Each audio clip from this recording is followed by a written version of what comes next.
오늘 우리에게 주시는 말씀은 히브리서 11장 5절 말씀, 우리 한 절 말씀입니다. 믿음으로 에녹은 죽음을 보지 않고 옮겨졌으니 하나님이 그를 옮기심으로 다시 보이지 아니하였느니라. 그는 옮겨지기 전에 하나님을 기쁘시게 하는 자라 하는 증거를 받았느니라. 아멘.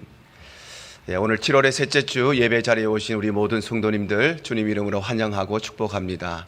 날씨가 무척이나 덥습니다. 여러분 영육간에 늘 강건하시기를 바라고 우리 모든 부모 세대와 자녀 세대들이 무엇보다도 이번 여름을 통해서 우리의 영적인 강건함을 회복하는 귀한 시간 되시기를 간절히 바랍니다.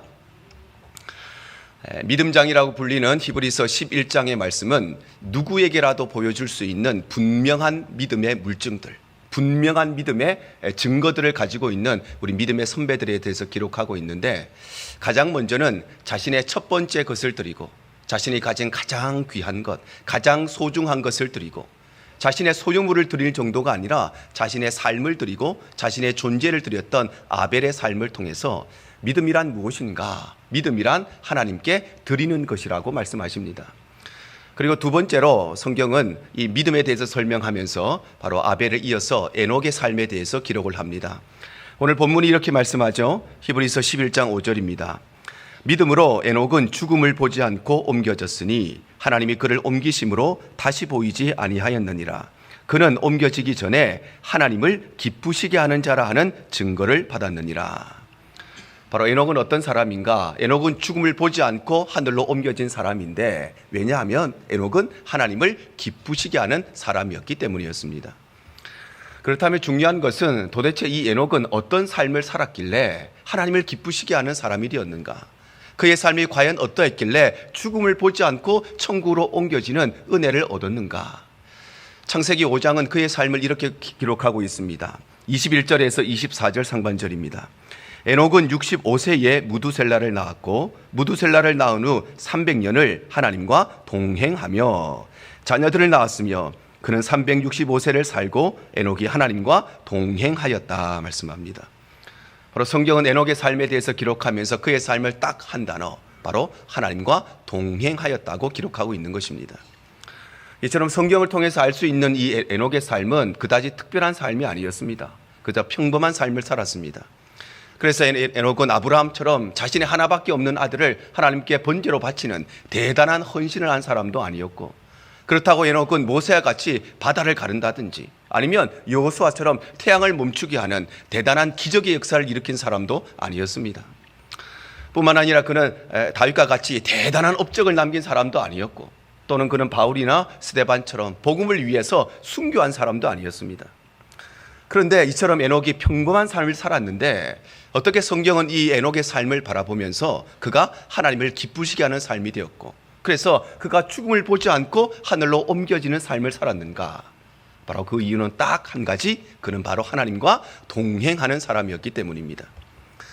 그렇다면 하나님과 동행하며 살았던 이 에녹의 삶을 통해서 우리가 믿음을 어떻게 알 수 있는가? 오늘 세 가지를 통해서 함께 말씀을 나누기를 원합니다. 첫 번째로 믿음은 순종을 통해서 하나님과 동행하는 것입니다. 바로 믿음이 무엇인가? 믿음은 하나님과 동행하는 것인데 그냥 동행하는 것이 아니라 이 하나님과 동행하는 과정 속에서 하나님께 철저히 순종하며 살아가는 것, 그것이 바로 믿음인 것입니다. 에녹은 하나님과 동행하는 사람이었습니다.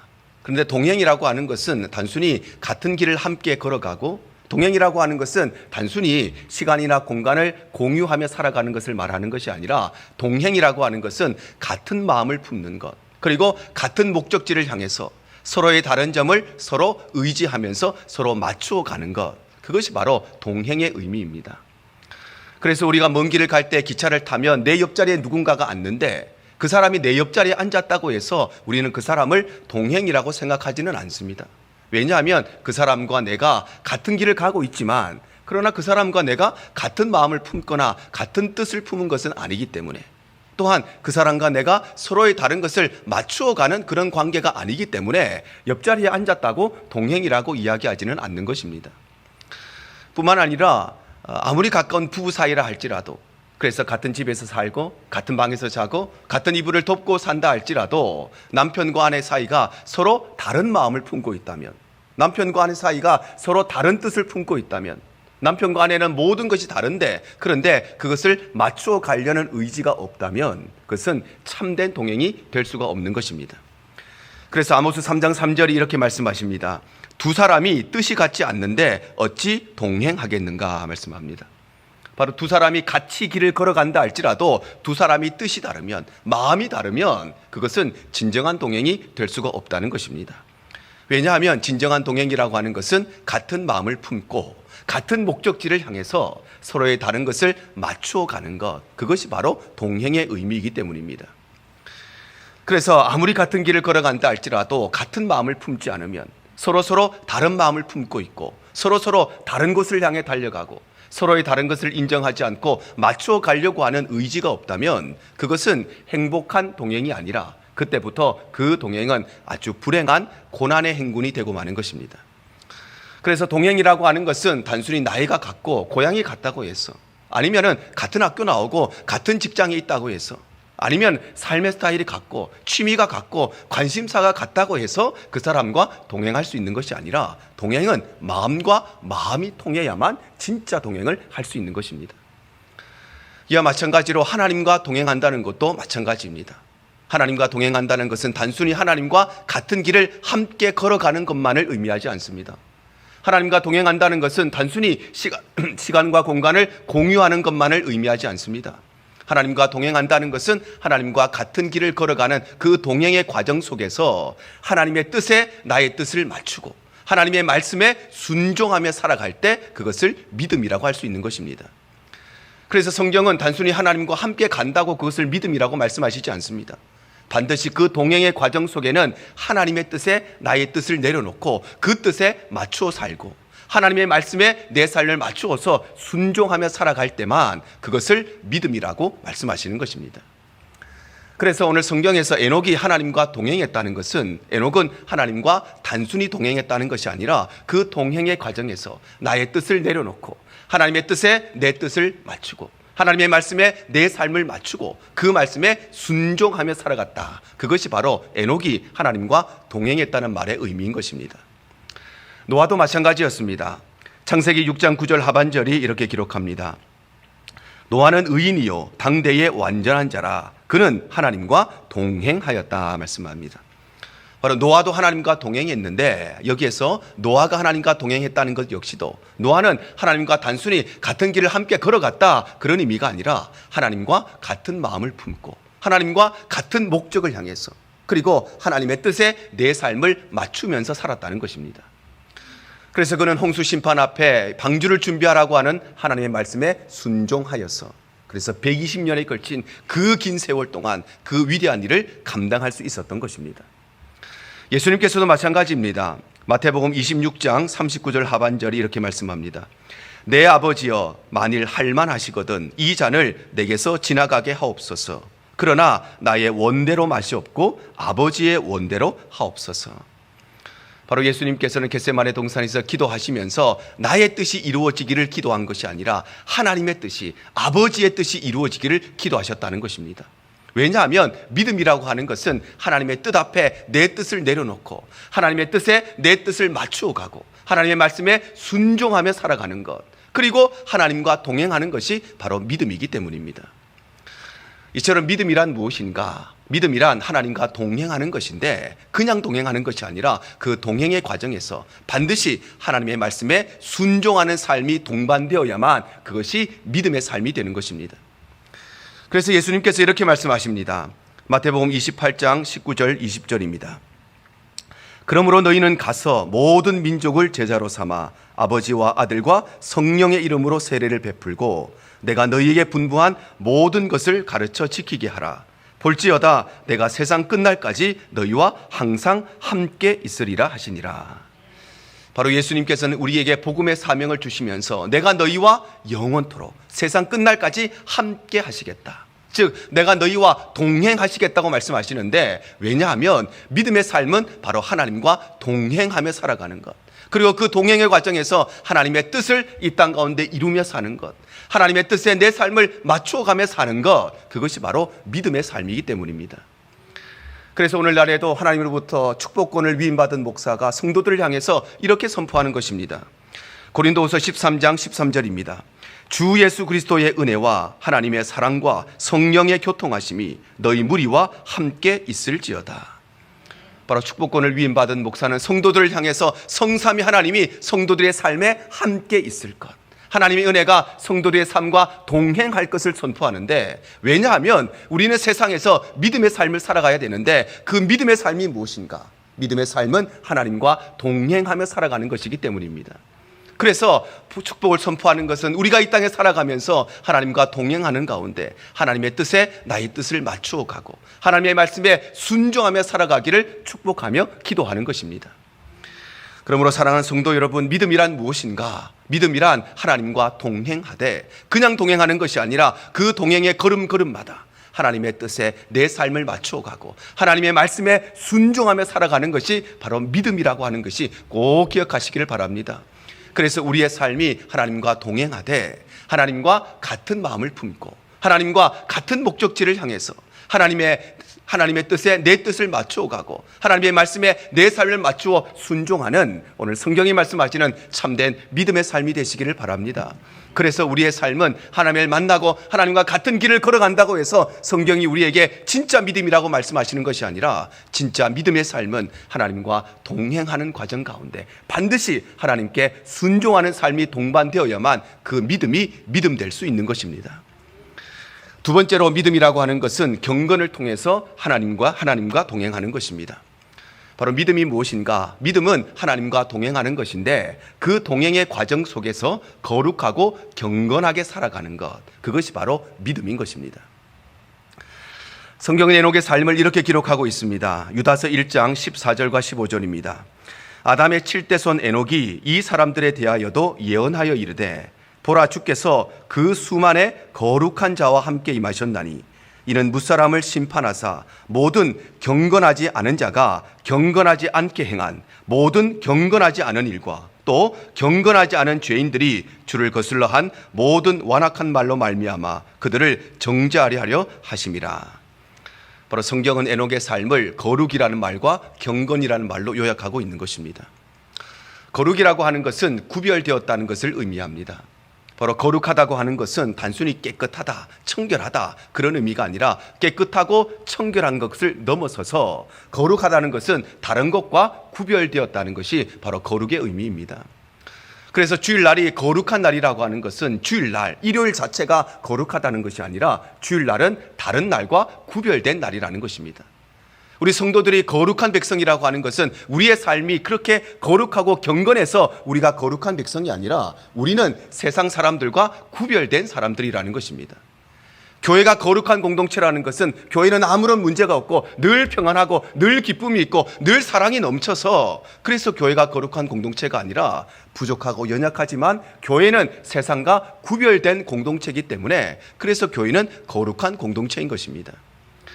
그래서 우리가 거룩한 삶을 살아간다는 것은 마치 물과 기름이 한 통에 담겨져 있지만 물과 기름은 절대 섞이지 않고 분명하게 구별이 되는 것처럼 우리 성도들은 세상 속에 살아가지만 그러나 세상과 우리는 절대 섞이지 아니하고 반드시 분명하게 구별되어서 살아가는 것, 그것이 바로 우리가 거룩하게 살아가는 것입니다. 그런가 하면 경건이라고 하는 것은 하나님을 두려워하는 것입니다. 바로 경건이라고 하는 것은 단순히 술 안 먹고 담배 안 피고 제사 안 지내고 그것이 경건이 아니라, 경건이라고 하는 것은 주일날 예배 시간 오면 교회에 와 앉아 있는 것이 경건이 아니라 진짜 경건은 모든 일을 하나님 앞에서, 즉 하나님을 두려워하는 마음으로 하는 것입니다. 그러므로 우리가 경건하게 살아간다고 하는 것은 세상과 구별되어 살아가되 모든 일을 내가 어디에 있었든지 무엇을 하든지 누구를 만나든지 내 말과 내 행실과 내 삶이 하나님을 두려워하는 마음으로 행하는 것, 그것이 바로 경건하게 살아가는 것입니다. 우리 성도들이 거룩하고 경건하게 살아가야 되는 이유는 바로 우리가 섬기는 하나님이 거룩하시기 때문입니다. 레위기 19장 2절이 이렇게 말씀합니다. 너는 이스라엘 자손의 온 회중에게 말하여 이르라. 너희는 거룩하라. 이는 나 여호와 너희 하나님이 거룩함이니라.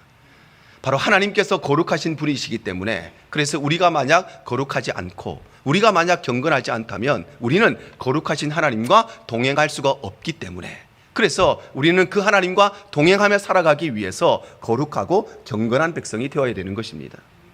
그래서 성경은 믿음을 무엇이라고 정의하시는가? 단순히 하나님과 동행하는 것이 믿음이 아니라, 믿음이라고 하는 것은 하나님과 동행하는 그 과정 속에서 반드시 세상과 구별되는 거룩한 삶이 되고 하나님을 두려워하는 마음으로 살아가는 경건한 삶을 살아가야만 그것을 믿음이라고 말씀하시는 것입니다.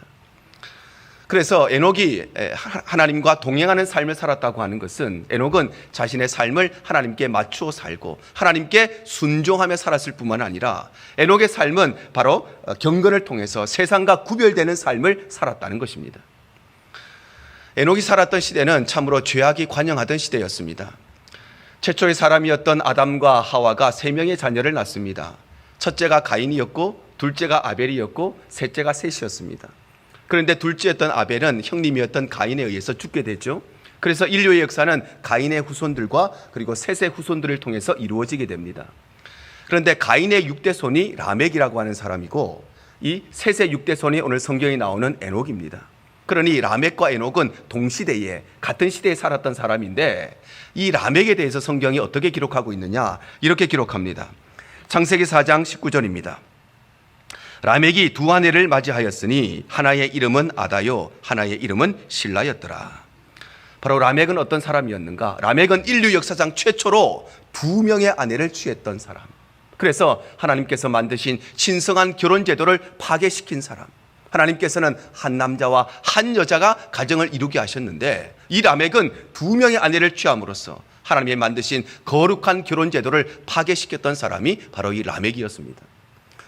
뿐만 아니라 성경이 계속해서 이렇게 기록합니다. 23절과 24절입니다. 라멕이 아내들에게 이르되 아다와 실라여 내 목소리를 들으라. 라멕의 아내들이여 내 말을 들으라. 나의 상처로 말미암아 내가 사람을 죽였고 나의 상함으로 말미암아 소년을 죽였도다. 가인을 위하여는 벌이 7배일진데 라멕을 위하여는 벌이 77배 이리로다.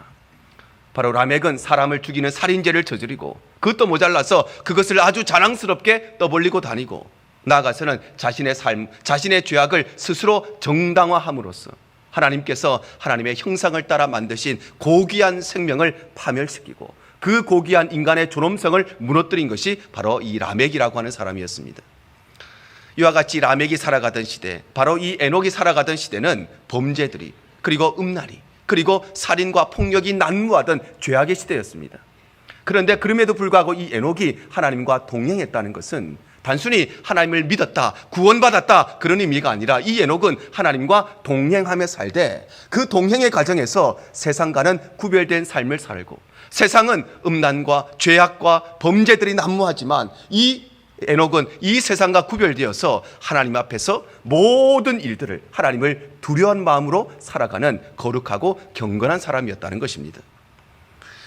이처럼 믿음이 무엇인가? 믿음은 하나님과 동행하는 것인데 그냥 동행하는 것이 아니라, 믿음은 이 하나님과 동행의 과정에서 바로 경건을 통하여서 세상과 구별되는 거룩한 삶을 살아가는 것, 그것이 바로 믿음인 것입니다. 요셉이 그런 사람이었죠. 창세기 39장 7절과 9절 하반절이 이렇게 말씀합니다.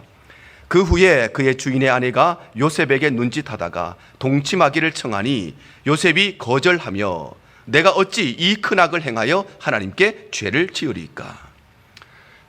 바로 요셉은 그 주인의 아내의 유혹을 받았을 때에 그 유혹을 단호하게 거절했는데, 왜냐하면 그는 하나님과 동행하며 살아가되 그냥 동행하는 것이 아니라 하나님 앞에서 거룩하고 경건하게 살아가는 믿음의 사람이었기 때문입니다.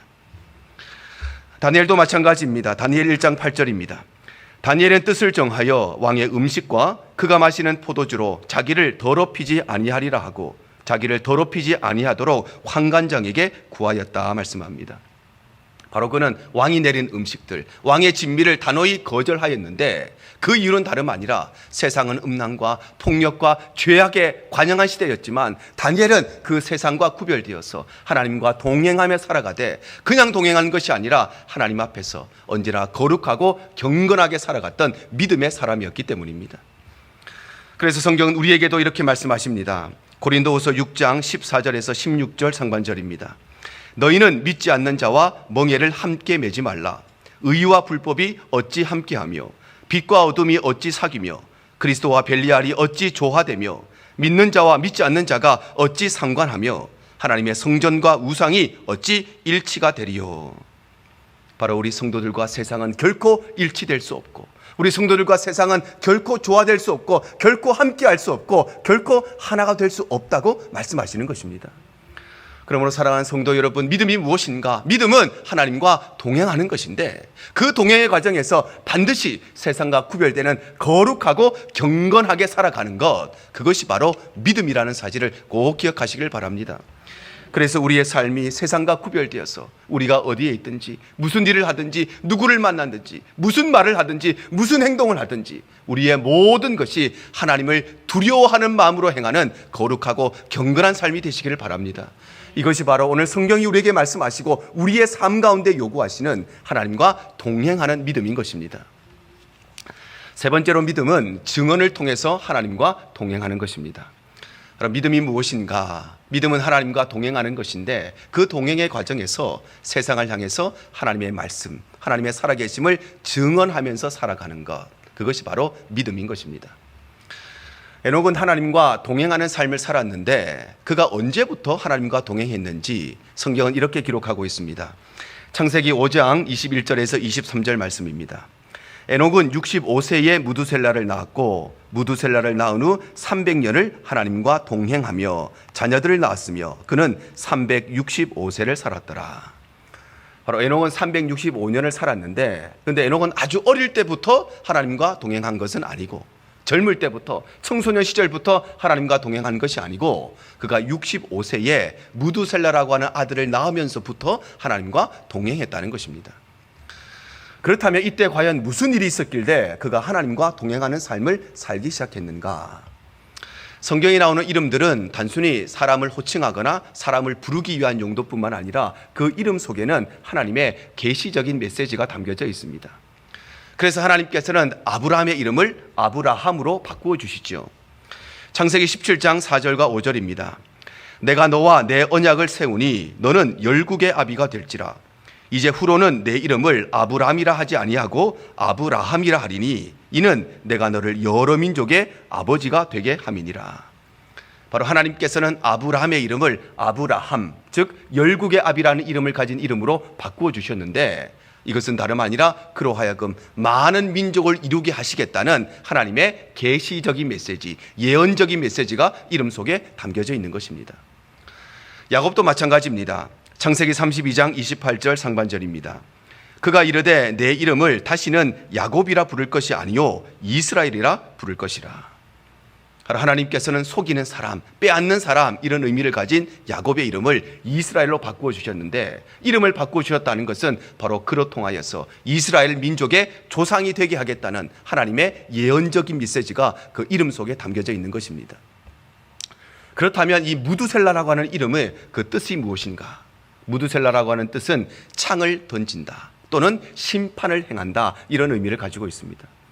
바로 무두셀라라고 하는 그 이름 속에는 하나님께서 홍수라는 심판을 세상에 던져서 세상을 심판하시겠다는 하나님의 예언적이고 계시적인 메시지가 담겨져 있는 것입니다. 그래서 에녹은 이 무두셀라를 통하여서 하나님의 계시의 메시지를 붙들고 그때부터 하나님과 동행하는 삶을 살았을 뿐만 아니라 세상을 향해서 하나님의 말씀을 증언하고, 세상을 향해서 이 하나님의 말씀을 선포하고, 세상을 향해서 심판을 경고하는 삶을 살기 시작한 것입니다. 유다서 1장 14절에서 15절 상반절이 이렇게 기록합니다. 아담의 7대 손 에녹이 이 사람들에 대하여 예언하여 이르되 보라, 주께서 그 수만의 거룩한 자와 함께 임하셨나니 이는 무사람을 심판하사, 이렇게 말씀합니다. 바로 에녹은 세상을 향해서 하나님의 심판의 메시지, 때가 되면 홍수 심판이 일어날 것이라고 하는, 에녹이라고 하는 사람이 바로 하나님의 이 말씀을 증언하며 살았다는 것입니다. 그래서 성경은 믿음에 대해서 말씀하시기를 단순히 하나님과 동행하는 것을 믿음이라고 말씀하시는 것이 아니라 하나님과 동행하면서 반드시 하나님의 살아계심을 증언하며 살아갈 때, 반드시 하나님의 말씀, 하나님의 심판의 메시지를 믿지 않는 자들에게 경고하며 살아갈 때, 그제서야 그것을 믿음으로 인정하시는 것입니다. 그래서 아벨이 하나님과 동행하는 사람이었다는 것은, 아벨은 하나님과 동행하는 과정 속에서 하나님의 말씀에 순종하며 살고 세상과 구별되는 거룩한 삶을 살아갔을 뿐만 아니라 이 에녹이 하나님과 동행하며 살아갔다는 것은 하나님께로부터 받은 세상을 향한 심판의 메시지를 가감없이 선포하고 예언하며 살았다는 것입니다. 그런데 문제는 이 세상은 언제나 하나님의 말씀에 귀를 닫고 있다는 것이죠. 이 세상은 언제나 위급한 하나님의 심판의 메시지라도 그것을 듣지 않으려고 한다는 것입니다. 창세기 19장 14절입니다. 롯이 나가서 그 딸들과 결혼할 사위들에게 말하여 이르기를 여호와께서 이 성을 멸하실 터이니 너희는 일어나 이곳에서 떠나라 하되 그의 사위들은 농담으로 여겼더라. 바로 롯은 소돔과 고모라를 향한 하나님의 심판의 메시지를 선포했음에도 불구하고 그 메시지를 들었던 그의 사위들은 그 말을 농담처럼 여겼다는 것입니다. 노아의 시대도 마찬가지입니다. 누가복음 17장 27절입니다. 노아가 방주에 들어가던 날까지 사람들이 먹고 마시고 장가들고 시집가더니 홍수가 나서 그들을 다 멸망시켰다 말씀합니다. 바로 노아는 세상을 향해서 끊임없이 하나님의 홍수 심판이 있을 것이라고 심판의 메시지를 선포했지만 사람들은 먹고 마시고 시집가고 장가가는 일상적인 삶에 매몰되고 뿐만 아니라 들로 산으로 바다로 놀러 다니고 여행 다니는 일에 그의 삶들이 고착화되었어. 그래서 그 심판의 메시지를 귀담아 듣지 않다가 결국 멸망의 길로 접어들었다는 것입니다. 이처럼 세상은 언제나 하나님의 말씀에 귀를 닫고 언제나 심판의 메시지를 듣지 않지만 그럼에도 불구하고 에녹이 세상을 향해서 하나님의 말씀을 증언하고 세상을 향해서 심판의 메시지를 선포하며 살았다는 것은 바로 에녹이 하나님과 동행하는 믿음을 가졌다는 것입니다. 이처럼 믿음이 무엇인가? 믿음은 하나님과 동행하는 것인데 그냥 동행하는 것이 아니라 그 동행의 과정에서 하나님께서 주신 말씀을 믿지 않는 자들을 향해서 멸망해가는 세상을 향해서 예수를 알지 못하는 우리의 가족들을 향해서 선포하며 살아가는 것, 그것이 바로 믿음인 것입니다. 그래서 구약의 선지자들은 끊임없이 하나님의 심판을 예고했습니다. 이사야 55장 7절 하반절입니다. 여호와께로 돌아오라 그리하면 그가 긍휼히 여기시리라. 우리 하나님께로 돌아오라 그가 너그럽게 용서하시리라. 바로 이사야 선지자는 세상을 향해서 끊임없이 하나님의 심판을 말씀하시면서 여호와께로 돌아올 것을 권면하고 있는 것입니다. 예수님께서도 마찬가지입니다. 요한복음 12장 48절입니다. 나를 저버리고 내 말을 받지 않은 자를 심판할 이가 있으니 곧 내가 한 그 말이 마지막 날에 그를 심판하리라. 바로 예수님께서는 하나님께서 정하신 마지막 날이 되면 하나님의 말씀을 받지 않는 자들에게 반드시 심판이 있을 것이라고 분명하게 경고하시는 것입니다. 그래서 성경은 우리에게도 이렇게 말씀하시고 이렇게 사명을 주십니다. 고린도후서 5장 10절입니다. 이는 우리가 다 반드시 그리스도의 심판대 앞에 나타나게 되어 각각 선악간에 그 몸으로 행한 것을 따라서 받으려 함이니라. 바로 성경을 이 땅을 살아가는 모든 사람들은 그 누구도 예외 없이 반드시 언젠가는 하나님의 심판대 앞에 서야 하기 때문에, 그래서 우리 믿는 성도들을 향해서 믿지 않는 자들을 보고 멸망해가는 자들을 보고 믿지 않는 우리의 가족들을 향해서 하나님의 심판의 메시지, 하나님의 말씀을 선포해야 된다고 말씀하시는 것입니다. 그러므로 사랑하는 성도 여러분, 믿음이란 하나님과 동행하되 그 동행의 과정에서 하나님의 말씀을 증언하며 살아가는 것임을 꼭 기억하시길 바랍니다. 그래서 우리의 삶이 하나님과 동행하며 살아갈 뿐만 아니라 하나님이 우리에게 주신 그 말씀을 가지고 믿지 않는 우리의 가족들, 믿지 않는 우리의 형제들, 믿지 않는 우리의 이웃들, 믿지 않는 이 세상, 멸망해가는 세상을 향해서 하나님의 심판의 메시지, 하나님의 사랑의 메시지, 하나님의 구원의 메시지를 선포하며 살아가는 믿음의 삶이 되시기를 바랍니다. 이것이 바로 성경이 우리에게 말씀하시고 우리에게 요구하시는 참된 믿음의 삶인 것입니다. 오늘 말씀을 정리하겠습니다. 오늘 말씀은 에녹의 삶을 통해서 믿음이 무엇인가를 우리에게 말씀하십니다. 먼저 믿음은 하나님과 동행하는 것인데 그냥 동행하는 것이 아니라 이 동행의 삶 가운데 하나님의 뜻에 나의 뜻을 맞추고 하나님의 말씀에 철저하게 순종하는 것이 바로 믿음인 것입니다. 뿐만 아니라 믿음은 하나님과 경건하게 살아가는 것, 그래서 하나님과 동행하는 과정 속에서 세상과 구별되어서 모든 일을 하나님을 두려워하는 마음으로 행하는 것, 그것이 바로 믿음이라는 것입니다. 뿐만 아니라 믿음은 하나님과 동행하는 모든 상황 속에서 하나님의 말씀을 증언하며 살아가는 것, 그래서 우리의 삶의 환경이 어떠하든지, 우리의 삶의 일들이 어떠하든지, 이 세상, 멸망해가는 세상, 믿지 않는 자들을 향해서 하나님의 말씀을 증언하며 살아가는 것, 그것을 바로 믿음이라고 말씀하십니다. 그래서 성경은 그냥 하나님과 동행한다고 해서, 하나님과 같은 길을 간다고 해서 그것이 참된 믿음이라고 말씀하시지는 않습니다. 참된 믿음은 하나님과 동행하되 반드시 우리의 삶에 순종의 삶이 있어야만, 우리의 삶에 하나님 앞에 거룩한 삶이 있어야만, 우리의 삶이 하나님과 동행하되 믿지 않는 자들, 세상을 향해 하나님을 증언하고 살아가야만 그제서야 우리의 삶이 믿음의 삶으로 인정을 받게 되는 것입니다. 많은 사람들이 하나님을 만나기를 원합니다. 그래서 어떻게 하면 하나님을 만날 수 있을까 질문을 하기도 합니다. 그런데 그보다 더 중요한 것은 과연 우리에게 하나님을 만난 이후에 하나님과 동행하고자 하는 결단이 있는가, 그것이 더 중요한 것입니다. 하나님을 만나는 것도 중요하지만 하나님을 만난 이후에 내가 정말 그 말씀에 순종하며 살려고 하는가, 하나님을 만난 이후에 내가 정말 하나님 앞에 거룩하고 경건하게 살고자 하는 믿음의 결단과 의지가 있는가, 내가 하나님을 만나고 난 이후에 세상을 향해서 하나님의 말씀을 선포하고자 하는 그 믿음의 의지가 있는가, 그 결단이 있는가, 그것이 우리에게 훨씬 더 중요합니다. 왜냐하면 믿음은 단순히 하나님과 동행하는 것이 아니라 그 동행의 삶 가운데 반드시 순종의 삶과 거룩의 삶과 증인의 삶을 살아가야 그 믿음이 믿음되고 그 믿음이 완성되기 때문입니다. 우리 대형의 모든 권속들이 오늘 이 말씀을 기억하셔서 우리의 삶이 하나님을 만나고 하나님과 동행하는 삶이 될 뿐만 아니라 하나님과 동행하는 우리의 삶 가운데 반드시 하나님께 순종하고 하나님 앞에 거룩하게 살아가고 이 세상을 향해서 말씀을 증언하며 살아가는 참된 믿음의 삶이 되시기를 주님 이름으로 축복합니다.